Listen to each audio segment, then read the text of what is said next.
Сега ще покажем настройката на детектора в ръчен и автоматичен грунт баланс. Now we will show the settings of the detector in automatic and manual ground balance. Сега включваме детектора. We're turning the detector on. Избираме се силата на звука с волумето. And we choose the volume value with the volume potentiometer. Така, дискриминатора. Ако искаме да... Сега, чакай. Задаваме звуковия праг. We set the threshold. На границата да бъде на жужжението. So at the threshold of the buzzing sound. Да е на границата. This is how it should be. Така. At the border. Слагаме детектора на manual ground balance. Now we set the detector to manual ground balance. Връщаме дискриминатора в позиция 0. We set the discriminator to position 0. И започваме да грундираме детектора. And we start grounding the detector. Въртим потенциометъра грунт баланс. We twist the ground balance potentiometer. Just slight bit. Детекторът е грундиран. The detector is grounded this way. Сега ако въртна потенциометъра, if I turn започва да издава звук. If the potentiometer is turned, the detector starts to make sounds. This beeping. Детекторът е грундиран. This is when the detector is grounded. Връщаме дискриминатора в позиция 5-6 по скалата. Сенситива може да е на позиция 10, може и на позиция 8.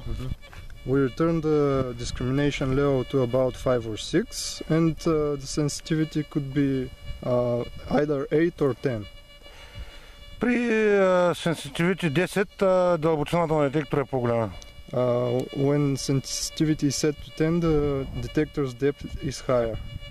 Така, детекторът е готов за работа. В момента е сложен на 2 тона дискриминация. The detector is ready for work this way. Now it's set to 2-tone discrimination. При двутонална дискриминация дискриминатора диск левел може да се сложи примерно на 3 или 4. During this mode, two-tone discrimination, the discrimination level could be set to 3 or 4. И детекторът е готов за работа. And the detector is ready for work. Сега това тук го използваме за полигон. Имам зарити сигнали, няколко монети и желязо преди, може би няколко години са зарити. Ще мина да покажем, да се чуи как работи детектора. So this is a test field. There are buried metal pieces and both ferrite and non-ferrite, and we will show the detector in work. Желязен сигнал. This is a ferrite signal, iron.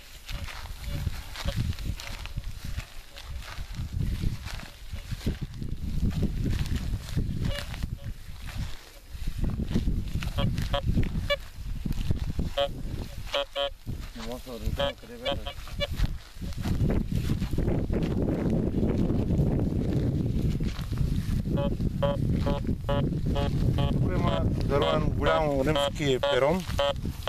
There is a big Roman nail buried there. Тук има монета на дълбочина, може би около 30 см. There is a coin buried there about 30 centimeters in the До нея има желязен сигнал. There's an iron signal next to her, to the coin. So that's the coin, and the other one was the ferrite signal. Тук също има заровена монета. There is another coin buried there.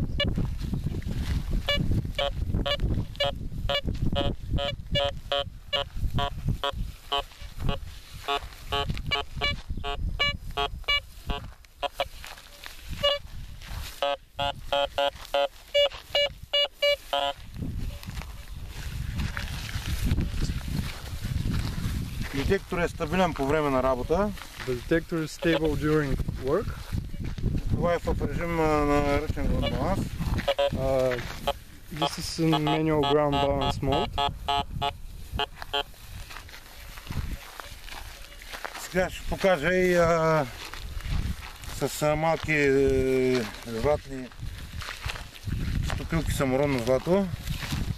We will show the signals with small gold nuggets. И с желязо. And with iron. Ето желязото. This is the iron. Римско желязо. A round piece of iron.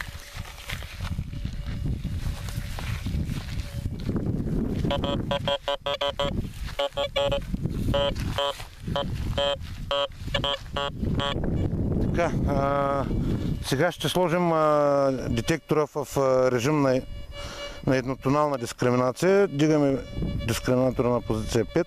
So the detector is going to be set to single tone discrimination and the discrimination level is set to 5.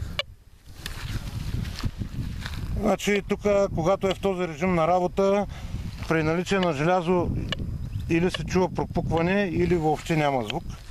In this work mode, when you come across iron, it's either not shown, there is no signal shown or just a little beep. Сега ще сложа до желязото златен пръстен. Now we will set a golden ring next to the iron.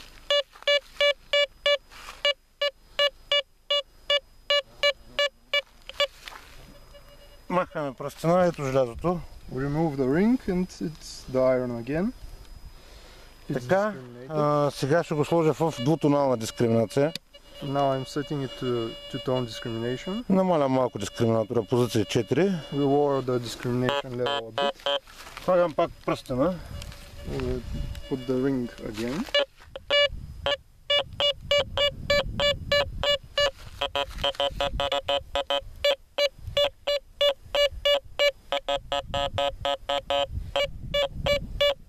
Различава двата сигнала черен от цветен. It distinguishes the two signals. Ето малко златно саморонно парченце. A small golden nugget. 0,4 мг. 0.4 grams. Слагам го малко по-настрани. Те ще ги вземем. We set it a little further off.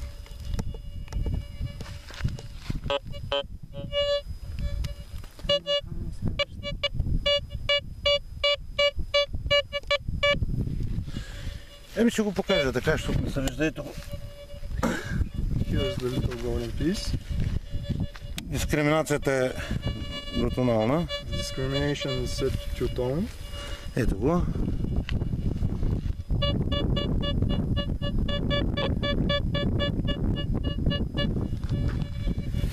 И това е.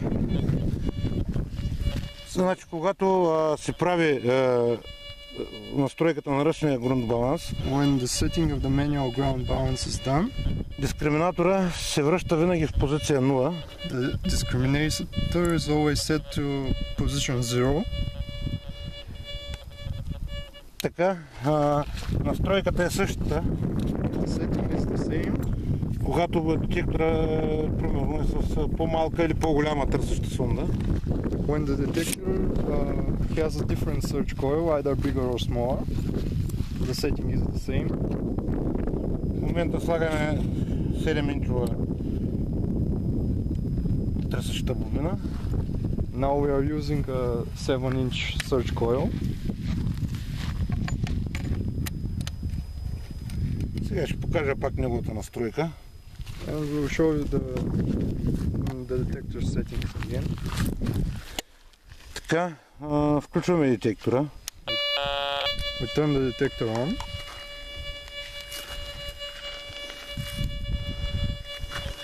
Така, слагаме дискриминатора на позиция 0. We set the discrimination level to 0. Детектора, бутона е поставен в позиция Manual. The switch is set to manual position.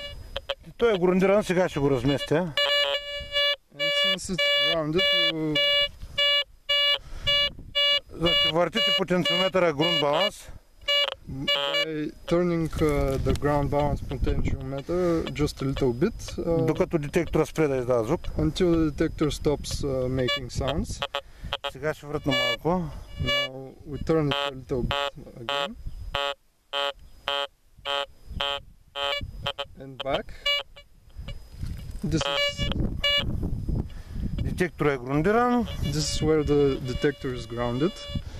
Вдигаме дискриминатора в позиция 4 или 5 по скалата. We increase the discrimination level to 4 or 5. Може да изберете примерно позиция 8 на sensitivity. For sensitivity we set it to the 8 position. Звуковия праг го нагласате на границата на жужене. The sound threshold is set to the border of buzzing. So it should buzz just like that. Детектор е готов за работа. Ето пръстена. The detector is ready for work. This is the ring again. Ето римски перон. This is the Roman nail again. Ето пръстена. The ring.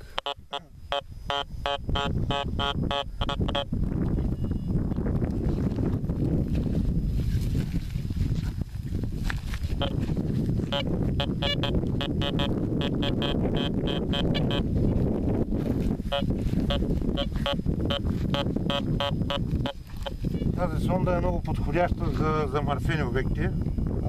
This coil is very good for places where there are high ferrite signals, junk signals. Детектора с тази сонда също работи много стабилно. The detector works very well with this coil also. Сега пак ще мина над закопаните сигнали. We will check the buried signals again.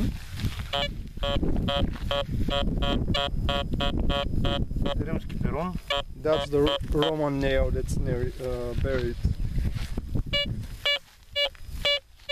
Монета. This is the coin. Отново монета. Another coin.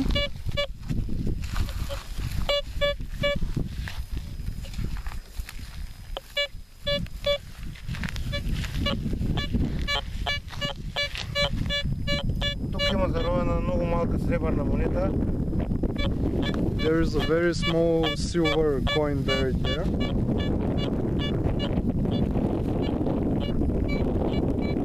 На дълбочина около 15 см. Buried at about 15 centimeters of depth.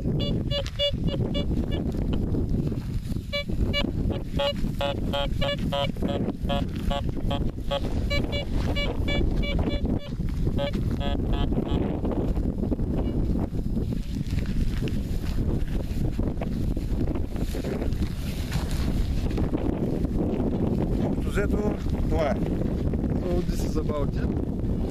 Когато детектор е в автоматичен грунт баланс, потенциометъра грунт баланс не играе роля. So when the detector is set to automatic ground balance, the ground balance potentiometer doesn't do anything. Звуковия праг може да си го избирате по желание, независимо дали сте в наръчен грунт или автоматичен.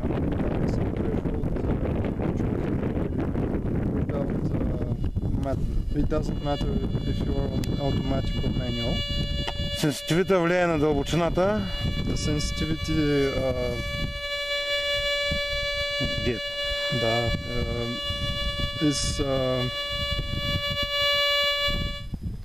is for the depth.